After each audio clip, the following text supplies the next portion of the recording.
बिस्मिल्लाहिर्रहमानिर्रहीम। अस्सलामु अलैकुम। हमारे यूट्यूब चैनल में खुश आमदीद नाज़रीन इकराम। आज हम आपके लिए एक निहायत ही खौफनाक और दिलचस्प कहानी लेकर आए हैं। कहानी शुरू करने से पहले हम आपसे एक छोटी सी गुजारिश करना चाहते हैं। अगर आप हमारे चैनल पर नए हैं तो बराए करम चैनल को सब्सक्राइब करें ताकि हमारी हर नई वीडियो की इत्तला आपको फ़ौरन मिल सके। उस रात जब पहली बार हमने उसे देखा तो आसमान बादलों से ढंका हुआ था। हवा में नमी थी, पेड़ों की शाखें अजीब तरीके से हिल रही थीं और कुत्तों के भौंकने की आवाजें कहीं दूर से आ रही थीं। हमारे पांचों दोस्तों में से कोई भी उस वक्त नहीं जानता था कि हम जिन बातों को मजाक समझ रहे हैं वही अगले कुछ हफ्तों में हमारी जिंदगी का सबसे बड़ा डर बन जाएंगी। मैं हूं रिजवान और ये कहानी मैं आपको सुना रहा हूं अपने 4 सबसे करीबी दोस्तों की, जावेद, मनोहर, समीना और तौसीफ की। हम सब कॉलेज के ज़माने से दोस्त थे और हर छुट्टी में कहीं ना कहीं घूमने का प्लान बना लिया करते थे। लेकिन जिस ट्रिप की बात मैं कर रहा हूं वो कोई आम ट्रिप नहीं थी। वो एक पुरानी हवेली में बिताई गई 3 रातों की दास्तान थी और उस हवेली में मौजूद उस चीज की जिसे इंसान कहना गुनाह होगा। ये जगह थी कस्बा बैरागढ़, शहर से करीब 80 किलोमीटर दूर घने जंगलों के पास बसी एक छूटी हुई बस्ती। इस जगह का नाम मैंने पहली बार जावेद की जुबान से सुना था। उसने कहा था कि वहां उसके नाना की एक पुरानी हवेली है। अब तो उजड़ चुकी है, लेकिन कुछ जरूरी कागजात वहां रखे हैं जिन्हें लाना है। बाकी सब तो ठीक था, पर जब मैंने पूछा कि इतनी पुरानी हवेली में अब कोई क्यों रहेगा तो जावेद बस मुस्कुरा दिया। भूत वूत नहीं है वहां, तू डर मत। हमने 2 गाड़ियां लीं और एक शनिवार की दोपहर को हम दिल्ली से रवाना हो गए। रास्ते भर हंसी मजाक चलता रहा। समीना ने तो म्यूजिक सिस्टम पर पुराने हॉरर गाने चला दिए। आएगा आएगा आएगा, आने वाला आएगा। और हम सब हंसते हंसते लौटपुट हो रहे थे। किसी को क्या पता था कि कुछ ही घंटों में ये हंसी हमारे हलक में अटक जाएगी। बैरागढ़ पहुंचना जितना आसान लगा था उतना था नहीं। आखिरी 10 किलोमीटर तो बिल्कुल कच्चा रास्ता था। दोनों ओर झाड़ियां, बीच बीच में सूखे दरख्त और एकदम सुनसान माहौल। जब हम हवेली के पास पहुंचे तो सूरज ढल चुका था। सामने खड़ी उस इमारत को देखकर मनोहर ने सबसे पहले कहा, भाई, ये तो पूरी राम से ब्रदर्स की फिल्म लग रही है।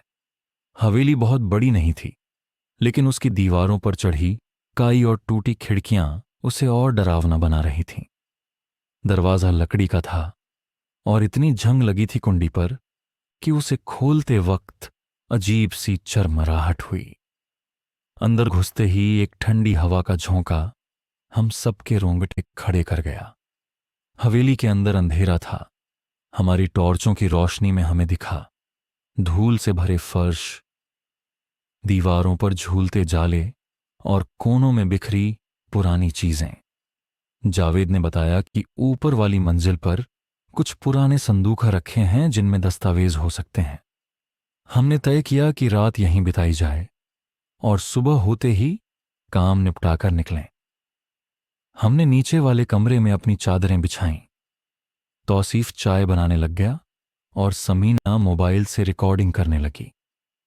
हाय दोस्तों, मैं समीना और आज हम हैं एक भूतिया हवेली में। अब देखना यह है कि यहां वाकई कुछ है या नहीं। उसी वक्त पहली बार कुछ अजीब हुआ। कमरे के एक कोने में रखे शीशे में हमें हल्की सी परछाई दिखी, ऐसी जैसे कोई लंबा सा साया वहां से गुजरा हो। हम सब वहीं रुक गए, टॉर्च की रोशनी उधर डाली, पर वहां कुछ नहीं था। शायद हमारी परछाई थी, मनोहर ने कहा, लेकिन उसके चेहरे का रंग उड़ चुका था। रात का खाना हमने जल्दी निपटाया और फिर ऊपर की मंजिल पर जाने का फैसला किया। सीढ़ियां पुरानी थीं, हिल रही थीं। हर कदम पर ऐसा लगता मानो किसी ने पीछे से तुम्हारा पैर पकड़ लिया हो। ऊपर का कमरा बड़ा था और उसमें एक पुराना संदूक रखा था। जावेद ने जैसे ही उसका ढक्कन खोला, अंदर से बहुत पुरानी किताबें और कुछ पीले पड़े हुए कागज निकले। हमने उन्हें इकट्ठा किया, लेकिन तभी समीना की चीख सुनाई दी। हम सब भागते हुए नीचे आए। समीना दीवार के पास बैठी कांप रही थी। उसने कहा, मैंने किसी को देखा। वहां उस दरवाजे के पीछे एक औरत थी। उसका चेहरा बिल्कुल साफ नहीं था, जैसे धुंध में हो, और उसकी आंखें एकदम काली। हम सबने पूरी हवेली की तलाशी ली, कुछ नहीं मिला। लेकिन उस रात हम में से कोई भी नहीं सोया। और उसी रात पहली बार हमने उसकी आहट सुनी। और उसी रात पहली बार हमने उसकी आहट सुनी। सिर्फ आहट नहीं, किसी के चलने की आवाज, सीढ़ियों पर लकड़ी के पुराने तलवों की टकटक। हम सब बिल्कुल चुप हो गए। मैं दीवार के पास बैठा था। मेरी टॉर्च का लाइट बंद हो चुका था, लेकिन जावेद की टॉर्च की हल्की रोशनी में मैंने देखा, सीढ़ियों की छाया हिल रही थी, जैसे कोई धीरे धीरे उतर रहा हो। तौसीफ ने फुसफुसाकर कहा, कोई मजाक तो नहीं कर रहा? अगर यह मजाक है, मैंने जवाब दिया, तो इसका अंजाम खराब होने वाला है। हम सब वहीं बैठे रहे, सांसें थमी हुई। आहट धीरे धीरे नीचे आई और फिर बिल्कुल रुक गई, कमरे के दरवाजे के ठीक बाहर। दरवाजा बंद था। उस वक्त ऐसा लगा जैसे किसी ने दरवाजे के उस पार से हमें देखा हो। हमारे दिल एक साथ धड़कने लगे, जैसे कमरे में कोई और भी मौजूद हो। जावेद ने धीरे से दरवाजा खोला। बाहर कुछ नहीं था। शायद कोई जानवर रहा होगा, समीना ने कांपती आवाज में कहा, पर उसके लहजे में यकीन नहीं था। हमने दरवाजा फिर से बंद किया और तय किया कि बारी बारी से पहरा देंगे। मैंने और तौसीफ ने पहली पाली ली, लेकिन जब सुबह हुई तो हम सबको समझ आया कि असली डर अभी शुरू हुआ है। समीना उठते ही जोर से चीखी। उसकी पीठ पर अजीब सी खरोंच के निशान थे, जैसे किसी ने बहुत नुकीले पंजे से उसके कंधे पर वार किया हो। वो निशान ताजे थे, लाल और कुछ कुछ नीले। हमने सोचने की कोशिश की, क्या किसी कीड़े ने काटा? लेकिन इतने बड़े और गहरे निशान किसी आम कीड़े के नहीं हो सकते। समीना कांप रही थी, उसकी आंखें लाल थीं और वो बार बार एक ही बात दोहरा रही थी। वो फिर आई थी। वो मेरे बगल में खड़ी थी, बहुत देर तक मुझे घूरती रही। मैंने उसकी सांसें सुनी और फिर कुछ नहीं। हमने उसे यकीन दिलाने की कोशिश की कि शायद ये सपना रहा हो, लेकिन हम सब जानते थे कि ये झूठ था। जावेद ने ऊपर के कमरे से दस्तावेज उठा लिए और कहा, अब यहां रुकना सही नहीं है, सामान समेटो, हम निकलते हैं।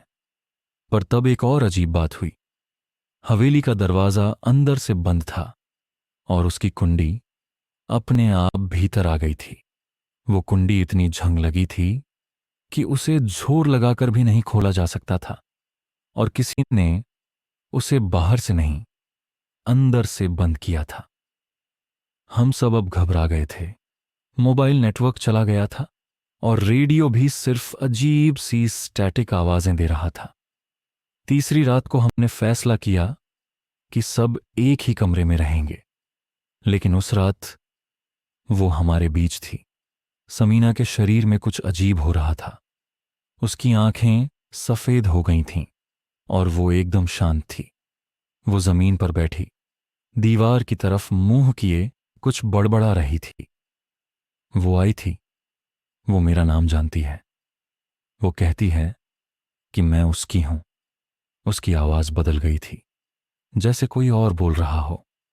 मुझे याद है, तौसीफ ने समीना को पकड़ने की कोशिश की थी, और जैसे ही उसने समीना का कंधा छुआ, वो कई फीट पीछे जा गिरा, जैसे किसी ने उसे धक्का मारा हो। हवेली के फर्श पर एक दरार सी बन गई। मैंने देखा, समीना के ठीक पीछे एक साया खड़ा था, बहुत लंबा। उसके हाथों की उंगलियां इंसान जैसी नहीं थीं, लंबी और नुकीली थीं, और उसका चेहरा एकदम धुंधला, आंखें गड्ढों जैसी, लेकिन उनमें ऐसा शून्य था जो जैसे तुम्हारी रूह को सोख ले। मैं चिल्लाया, कौन है तू? क्यों परेशान कर रही है हमें? तभी समीना की आवाज आई, पर वो समीना की नहीं थी। ये मेरी जगह है, तुमने मेरी नींद तोड़ी है, अब मैं तुम्हें भी अपने साथ ले जाऊंगी। जावेद ने जेब से कुरान की एक छोटी किताब निकाली। उसने जोर जोर से आयतें पढ़नी शुरू की। हवेली की दीवारें कांपने लगीं। समीना जमीन पर गिर पड़ी, लेकिन वो साया वही खड़ा रहा कुछ देर तक, फिर जैसे धुएं की तरह गायब हो गया। सुबह जब हम उठे, हवेली का दरवाजा खुला हुआ था। हमने कुछ नहीं कहा, बस भागे। गाड़ी में बैठते हुए मैंने पीछे मुड़कर देखा। हवेली की एक खिड़की से कोई झांक रहा था। उसका चेहरा वैसा ही था, धुंधला, और उसकी आंखें सीधी मेरी आंखों में उतर रही थीं। उस दिन के बाद समीना कभी ठीक नहीं हुई। उसका इलाज कराया गया। डॉक्टर कहते हैं उसे शिज़ोफ्रेनिया है, पर हम जानते हैं कि असली वजह कुछ और है। वो अब भी रातों को उठकर दीवार से बात करती है, कहती हैं, वो मुझे बुला रही है, मैं अकेली नहीं हूं, वो मेरे साथ है। तौसीफ ने दिल्ली छोड़ दी। उसका कहना है कि अब वो सिर्फ मस्जिद में रहता है, नमाज पढ़ता है और लोगों से दूर रहता है। उसके चेहरे पर हमेशा एक डर सा छाया रहता है। मनोहर ने वो वीडियो यूट्यूब पर डाली थी, पर वीडियो में कुछ नहीं दिखा, सिर्फ शोर, एक धीमा फुसफुसाता हुआ शोर। लेकिन जिसने भी वो सुनी, कुछ दिनों में बीमार पड़ गया। और जावेद, वो तो अब है ही नहीं। 4 महीने पहले वो लापता हो गया। उसकी बाइक सड़क किनारे मिली, लेकिन वो खुद नहीं मिला। आखिरी बार जब उसने मुझे फोन किया था, उसने सिर्फ एक बात कही थी, वो अब मेरे पास आ गई है। मैं उसे रोक नहीं पा रहा। अब सिर्फ मैं बचा हूं रिजवान। मैंने ये कहानी इसलिए नहीं सुनाई कि आप डरें। मैंने सुनाई ताकि अगर कभी आपको कोई पुरानी सुनसान हवेली दिखे, तो आप उसमें कदम रखने से पहले 2 बार सोचें, क्योंकि कुछ दरवाजे ऐसे होते हैं जो एक बार खुल जाएं तो फिर कभी बंद नहीं होते। उस दिन के बाद मैं कभी चैन से नहीं सो पाया। हर रात मेरी आंखों में वही खिड़की उतर आती, और वो चेहरा जिसकी आंखें अब भी मुझे घूर रही थीं। हवेली से लौटे महीनों बीत गए थे, मगर डर का साया कम नहीं हुआ। मैंने कई बार समीना से मिलने की कोशिश की, पर उसकी मां ने साफ मना कर दिया।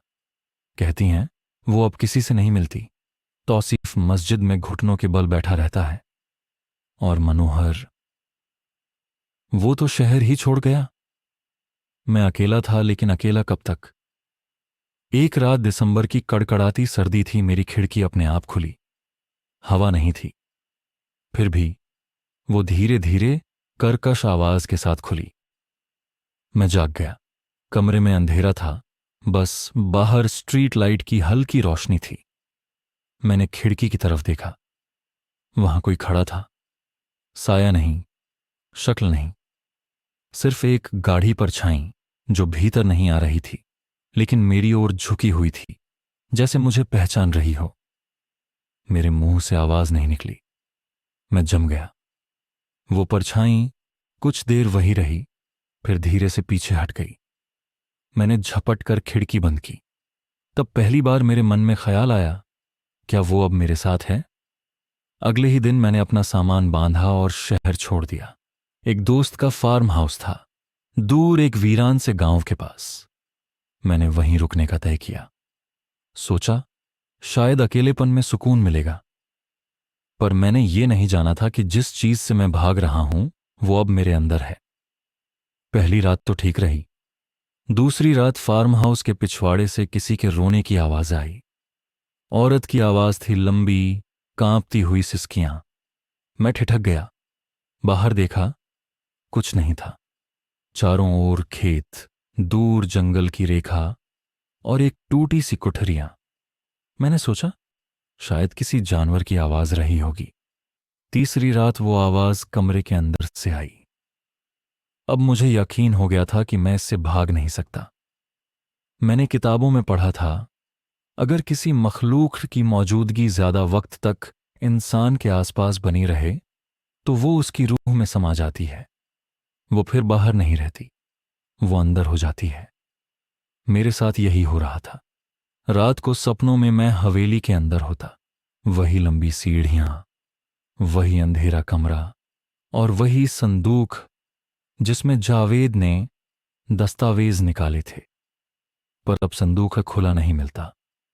अब उसमें कोई था और वो मुझसे बाहर आने की भीख मांग रहा था। दरवाजा खोल, मैं अब अंदर नहीं रह सकता। मैंने खुद को बहुत रोका, पर उस रात मैंने फैसला किया मुझे वापस वहीं जाना होगा, उसी हवेली में। वहीं सब शुरू हुआ था, वहीं सब खत्म होगा। मैंने तौसीफ को फोन किया। घंटों बाद उसने कॉल उठाया। उसने मेरी बात सुनी और लंबी चुप्पी के बाद कहा, अगर तू वाकई जा रहा है तो मुझे साथ ले चल। मैंने कहा, तू तो वहां से भाग गया था। उसने जवाब दिया, हां, पर वो मुझसे भी पीछा नहीं छोड़ रही। कल मस्जिद के अंदर अजान के बीच उसकी हंसी सुनाई दी। अगले दिन हम दोनों निकल पड़े एक बार फिर बैरागढ़ के लिए। इस बार हवेली और भी वीरान थी। दीवारों की प्लास्टर उतर चुका था, झाड़ियां और बड़ी हो चुकी थीं, और अंदर जाते ही एक सड़न की गंध उठी, जैसे कुछ वहां बहुत वक्त से सड़ रहा हो। हमने टॉर्च चलाई और अंदर घुसे। हर चीज वहीं थी जहां छोड़ी थी, लेकिन कुछ बदल गया था। हवेली अब खाली नहीं लगती थी। इस बार हम ऊपर नहीं गए, सीधे नीचे तहखाने की तरफ बढ़े, जहां जाने का रास्ता हम पहले कभी नहीं देख पाए थे। पुराने फर्श के नीचे एक सरका हुआ टाइल मिला और उसके नीचे जमीन खोदी गई थी। हमने मोबाइल की लाइट से भीतर झांका। संकरी सीढ़ियां नीचे उतरती थीं और वहां से हल्की हल्की बड़बड़ाहट सुनाई देती थी। तौसीफ पीछे हट गया। मुझे ठीक नहीं लग रहा, यह जगह जिंदा है। पर मैं नीचे गया। हर सीढ़ी के साथ मेरी सांसें भारी होती गईं। नीचे एक बड़ा हॉल था जिसमें दीवारों पर अजीब निशान थे और बीच में एक पत्थर की वेदी जैसी चीज रखी थी। उस पर किसी का नाम लिखा था, धुंधला, लेकिन पढ़ा जा सकता था, शायमा। तभी मेरी टॉर्च बंद हो गई। अंधेरा छा गया। फिर वहां कुछ चलने की आवाज आई। मैं हिम्मत करके बोला, कौन है? उत्तर नहीं मिला। बस दीवारों से टकराता एक धीमा सा संगीत, जैसे किसी ने पुराना ग्रामोफोन चला दिया हो। और फिर मुझे उसकी सांसें अपने बिल्कुल पास महसूस हुईं। मैं पलटा। वो वही थी, वही धुंधली मखलूक, लेकिन अब उसका चेहरा साफ दिख रहा था। उसके होंठ सिल दिए गए थे, जैसे किसी ने धागों से उन्हें बंद किया हो। आंखें सूनी थीं, लेकिन उनमें एक पुराना दर्द था, एक गुजरा हुआ जीवन और एक अधूरी आग। उसने मेरे हाथ की ओर इशारा किया और मुझे वो संदूक याद आया। मैंने कहा, तू क्या चाहती है? उसने जमीन की तरफ इशारा किया और वहां कीचड़ से सना एक कागज निकला। मैंने उठाया। उस पर लिखा था, जिसने मेरी मुहर तोड़ी अब वो भी कैद में रहेगा। तभी मेरी कलाई पर जलन हुई, जैसे किसी ने गर्म सरिया उस पर रखा हो। एक निशान बन गया, गोल, ठीक उसी तरह जैसे संदूक पर मुहर बनी थी। मैं चीखते हुए ऊपर भागा। तौसीफ भी पीछे पीछे भागा और हम दोनों किसी तरह हवेली से बाहर निकले। लेकिन उस दिन के बाद मेरी कलाई पर वो निशान कभी नहीं गया। रात को अब भी सपनों में वही कमरे आते हैं। समीना अब पूरी तरह गायब हो चुकी है, उसकी मां ने बताया। एक रात वो चुपचाप निकल गई। दरवाजा अंदर से बंद था, लेकिन कमरे की दीवारों पर वही निशान थे, जो हवेली के तहखाने में बने थे। मनोहर से मेरी आखिरी बात 1 साल पहले हुई थी। उसने कहा था, रिजवान, वो अब मुझ में है। मैं अपने साये से भी डरता हूं। उसने 2 दिन बाद आत्महत्या कर ली। अब बस मैं और तौसीफ बचे हैं। हमने तय किया है उस हवेली को जलाना होगा। हम फिर वहां जाएंगे, आखिरी बार। और अगर तुम ये कहानी सुन रहे हो तो याद रखना, कुछ जगहें जिंदा होती हैं, कुछ मखलूकें भूली नहीं जातीं, और कुछ राज अगर एक बार खोल दिए जाएं तो वो जिंदगी भर तुम्हारा पीछा नहीं छोड़ते। हम दोबारा जाने की तैयारी कर चुके थे। तौसीफ ने अपने हाथों से मिट्टी का तेल खरीदा। मैंने पुराने जमाने की माचिस के कुछ डिब्बे संभाल कर रखे। फैसला साफ था, हवेली को जलाना है, उसे मिटा देना है, हमेशा के लिए। हमने किसी को नहीं बताया कि हम कहां जा रहे हैं। ये आखिरी लड़ाई थी हम दो, और वो एक रात को निकले थे। बैरागढ़ पहुंचे तो चांद अधूरा था और रास्ते में पेड़ कुछ अजीब से लग रहे थे, जैसे झुककर कानों में फुसफुसा रहे हों। हवेली के करीब पहुंचते ही सब आवाजें बंद हो गईं। ऐसा सन्नाटा था जैसे जमीन ने सांस रोक रखी हो। तौसीफ ने फुसफुसाकर कहा, अगर इस बार भी कुछ गड़बड़ हुई तो वापस नहीं जाएंगे। मैंने जवाब नहीं दिया। अब डर डर जैसा नहीं रहा था, ये कोई और चीज थी, जैसे अपनी मौत से हाथ मिलाना हो। हवेली के अंदर घुसते ही जो चीज सबसे पहले महसूस हुई वो बदबू नहीं, वक्त का ठहर जाना था। हवा भी नहीं चल रही थी, दीवारों पर जाले नहीं थे, सब जैसे किसी ने साफ कर रखे हों, और हर कोना जाग रहा था। हमने नीचे तहखाने का दरवाजा खोला। सीढ़ियां अब और लंबी लग रही थीं, जैसे हर कदम के साथ वक्त पीछे की ओर जा रहा हो। जब हम आखिरी बार यहां आए थे तब दीवारों पर अजीब चिन्ह थे, अब वो चमक रहे थे, नीली रोशनी, जैसे कोई गैर जबान में बुला रहा हो। नीचे वही हॉल था, बीच में वही वेदी जिस पर शायमा लिखा था, मगर अब वहां कुछ और था। वो खड़ी थी अब पूरी तरह इंसानी शक्ल में। लिबास पुराना था, लेकिन चेहरा उतना डरावना नहीं जितना दुखी था, जैसे सदियों का बोझ उठाए कोई बेकसूर कैदी। उसके होंठ अब भी सिले थे, लेकिन आंखें बोल रही थीं। मैं आगे बढ़ा। तौसीफ ने कंधे से खींचा। पागल है क्या? मैंने कहा, नहीं, अब समझ आ रहा है। ये हमें मारना नहीं चाहती, ये चाहती है कि कोई उसकी कहानी सुने। और तब दीवारों पर अंधेरे से कुछ आकृतियां उभरीं, जैसे चलचित्र चलने लगा हो। हमने देखा एक लड़की, नाम शायमा, जो इसी हवेली में पैदा हुई थी, नाजायज औलाद। उसकी मां नौकरानी थी। मालिक ने हवेली छोड़ते वक्त उसे कैद कर दिया था, क्योंकि वो उसका राजन जानती थी। शायमा बड़ी हुई, हवेली के तहखाने में बाहर की दुनिया से अनजान।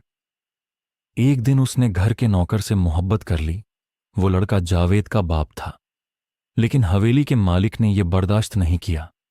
उसने काला जादू करवाया, शायमा को जिंदा दीवार में चुनवा दिया। मरने से पहले उसके होंठ सी दिए गए ताकि वो कयामत तक कुछ कह न सके।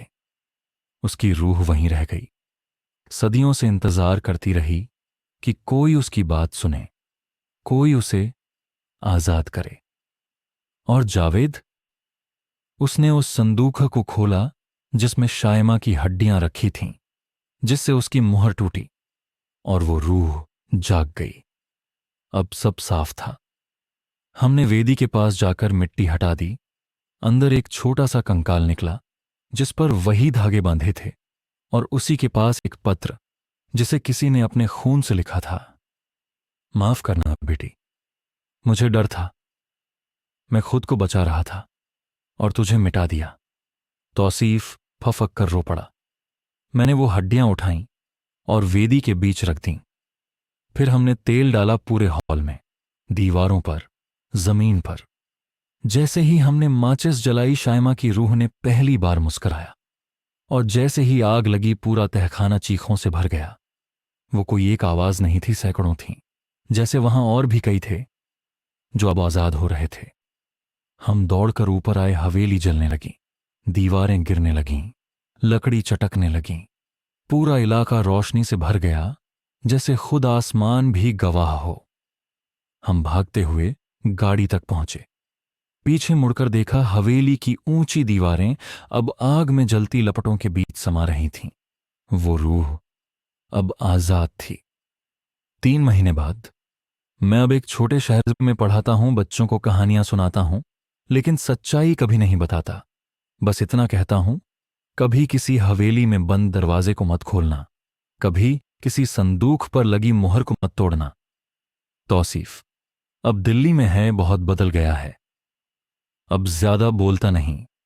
कभी कभी रात को मुझे वो आवाजें फिर सुनाई देती हैं, लेकिन अब डर नहीं लगता, क्योंकि अब मैं जानता हूं वो जो थीं इंसान थीं, और हम जो थे कभी कभी उनसे ज्यादा वहशी।